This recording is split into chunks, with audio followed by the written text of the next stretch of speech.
Congressman Vasquez just exposed something that should alarm every American who cares about border security. Here's a defense secretary who's allocated over $525 million to border operations, diverted billions from military housing, yet can't answer basic questions about the 80-mile border he's supposed to secure. What you're about to see isn't just ignorance, it's dangerous incompetence at the highest level. Chair now recognizes the gentleman from New Mexico, Mr. Vasquez. Thank you, Mr. Chairman.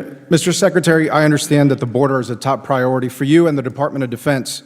Well, it's also one of my top priorities in my border district. That's why I've introduced bipartisan legislation to stop fentanyl at the border, secure our ports of entry, hire more CBP personnel, and combat the cartels, areas that I'm sure we agree on. Now, DOD has spent more than $525 million from the defense budget on military operations on the border. You've done it by diverting over $1 billion from military modernization and quality of life programs like housing. And as such, I'm sure you're well informed as to what your warfighters are doing on our border and the characteristics of the border itself. Secretary Hegseth, do you know how many border miles there are in New Mexico? Not the exact number of miles. Can you give me a round figure? Hundreds. Okay, 180 miles. Can you tell me where the border wall starts and ends on this map of New Mexico? I'm not properly oriented to your map, but I know that unfortunately, because of the administration previous, they did not have the opportunity to finish the border wall. Thank you, let it rust Secretary. on the ground instead of Thank you, putting it up, Secretary. And you have been to defending New our border. Mexico. Could you tell me where in New Mexico you've been to? I've been to the border twice to look at once at our national defense area down there because I can't recall a time when a Secretary of Defense has gone down in the first 4 or 5 months of his tenure to the border to better understand. Was that in the an urban situation area there. or in a rural area? Both areas, traversed rural areas and urban areas. Okay, so you must be Some familiar. with walls, some without. Secretary. And if President Trump was Secretary, actually supported, we'd have a thank border you, Secretary. I reclaim my time. So the most remote part of New Mexico is called the Boot Heel. And I'm not sure that you spent any time in the Boot Heel of New Mexico. Mr. Secretary, I was raised on the border. I've lived there my whole life. I've worked alongside ranchers, farmers, landowners, wildlife biologists, and other stakeholders for over a decade. I headed a border security task force in my district before coming to Congress. I've traveled with Border Patrol on ATVs. I've hunted the border on horseback and hiked dozens of miles in the most remote stretches of the border in this region. Now, do you happen to know why there hasn't been a border wall built in the Boot Heel? Well, based on what you just described, you should be a big fan of what our administration is Well, Secretary, I'm asking why a border wall has not been built. Funds have been allocated for other parts of the border. Here's what I know. Our commanders on the ground and others and our engineers would understand what goes where and why, and where there should be a border wall, there will be a border wall. Okay, it will be Secretary, funded through reconciliation. Secretary, are you President Trump familiar with the is gonna Animas deliver Mountains, on it. with Alamo Hueco, with San Luis Mountains, with Guadalupe Pass or Long Canyon? Again, Critical border areas. I'm aware that there are gaps in different places where walls are not as effective as other places, and I get that. Thank We're you, applying Secretary. infrastructure I appreciate your answer where it on that. makes the most sense because Thank we're you. going to get 100% operational Thank you, control of the border. Secretary. So you agree then that a border wall doesn't make sense for the entire country? I think we need a border wall across our entire border. Okay, so you should know then why it's almost physically impossible to build a border across the Animas Mountains and the terrain challenges that poses and the billions of dollars. Do you know if there's roads on those mountains currently? If we're going to spend money as a government, Okay. it should be I'll take that as a no. secure our southern Well, border. the point I'm trying to make, Secretary, is that if this is so important to the military, and you as Secretary of the Department of Defense should know more about the border. Mr. Secretary, I urge you to skip the photo ops next time that you go to a port of entry and spend time on the ground in places like the Diamond A Ranch. I think you should ask the soldiers on the border whether they've been photo op visits or not, because I spent a lot Secretary- of time on the ground Secretary, with are the you- soldiers, getting an understanding of what Secretary, they're I'm facing, gonna what ask they're you a doing, question what that- their capabilities are. Secretary, I reclaim my not for a time. photo op. Thank you. As a Secretary, I Secretary of reclaim Defense my to time. understand what our Chairman, troops may I do reclaim and my why. time? Gentleman they reclaims do it. his time. Thank you. Secretary, do you know what a tethered aerostat system is? I do. Okay. Well, great. Then you know that this type of surveillance technology is superior to having thousands of troops sitting in trucks looking at an empty desert. I've requested funds for more tethered aerostat systems. We haven't had a response from your department. Are you familiar with ASTs? What's an AST? Well, it's an autonomous surveillance tower. They're equipped with these advanced cameras that have the capability to relay critical information to border agents on the ground. And this type of technology is badly needed on the Boot Heel. And it's a much better expenditure than a border wall is. I've seen that. I've seen those towers in use. Great. Well, these technologies have been described to me by both Border Patrol and CBP as force multipliers, allowing their personnel to focus on law enforcement efforts while leaving this mundane surveillance task to much more efficient and cost-effective technology, a much more efficient way to surveil that part of the border.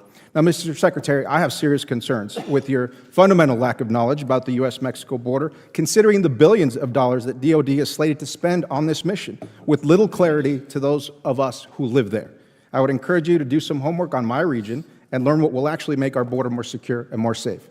Thank you, Chairman. I yield back. Gentleman yields back. Chair. What Congressman Vasquez accomplished in that exchange was more than political theater.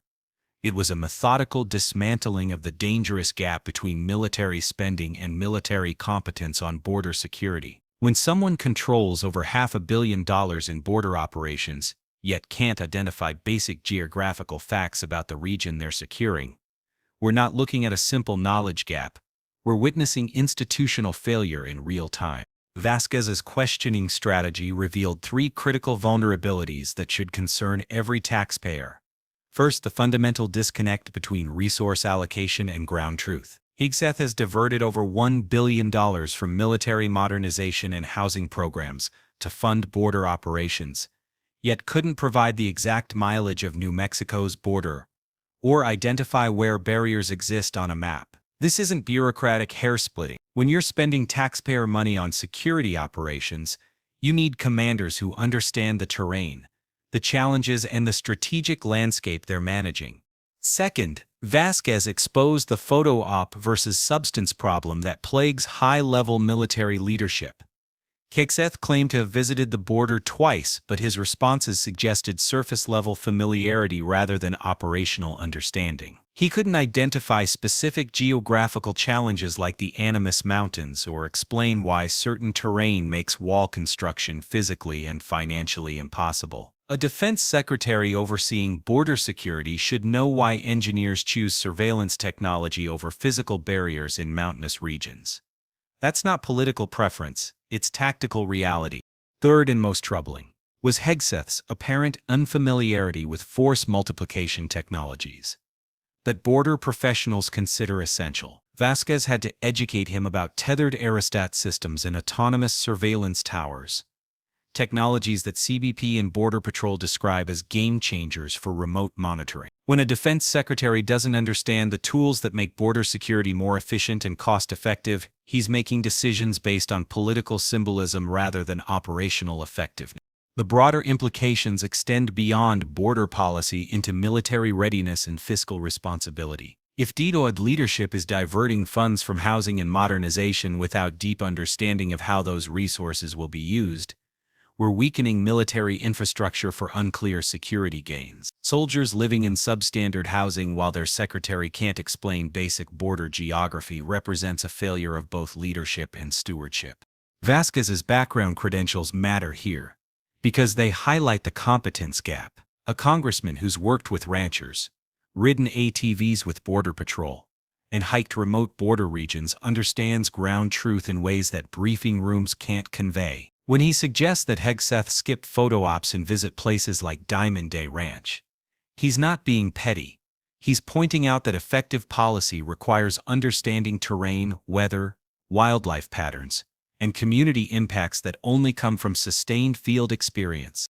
The exchange also revealed how military leadership can fall into the trap of one-size-fits-all solutions. Hegseth's insistence that we need a border wall across our entire border ignores engineering realities, environmental factors, and cost-effectiveness analysis that his own department should be conducting. Physical barriers work in some locations and fail catastrophically in others. A defense secretary should know the difference and be able to explain why technology solutions might be superior in certain contexts. What makes this particularly concerning is the pattern it represents.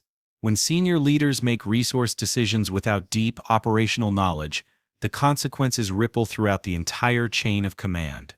Field commanders start second-guessing orders that don't reflect ground conditions. Career personnel become demoralized when leadership appears disconnected from operational reality.